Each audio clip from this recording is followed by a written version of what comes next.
কি হয়েছে? এরকম মন মনে হয়ে বসে আছিস কেন তুই? না গো মা, কিছু না তেমন। আরে বল বল, কি হয়েছে? না বললে বুঝবো কি করে?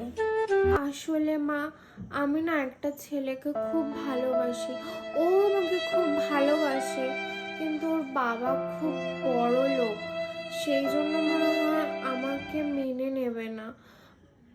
তুই কি করে জানলি ওর বাবার অনেক টাকা তোকে মেনে নেবে না?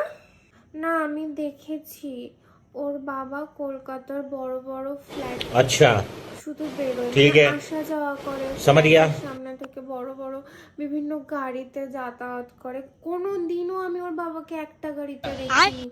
আজ একটা গাড়ি তো কাল একটা গাড়ি, ড্রেসের মতো ওর বাবা গাড়ি कौन পাল্টায়, है ये তার लोग? সাথে ফ্ল্যাটও। আমাকে कहाँ से মেনে आते हैं? নেবে না গো মা। তাই নাকি? তার একটু ছবিটা আমাকে দেখা দেখি। হ্যাঁ হ্যাঁ দেখাচ্ছি, দাঁড়াও, ফোনে ছবি ठीक है। আছে।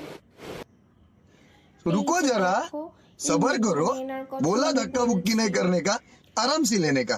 हाँ, আরে এই লোকটা এনাকে কাজ করে, বড় বড় ফ্ল্যাট থেকে গাড়ি নিয়ে যায়, ভালো করে ধুয়ে পরিষ্কার করে আমার ফ্ল্যাটে দিয়ে যায়। মোহন কাকু, ওনার তো সব গাড়ি ইনিই পরিষ্কার করে রে। আরামজাদি এনাকে ভাবছে আবার খুব বড় লোক। চোখে না নেবা কিছু নেবা, তো ভালো করে পরিষ্কার কর।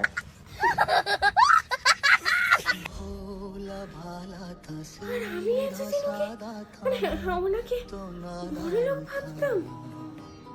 ইস, কি গুরু করে মাথা আমার।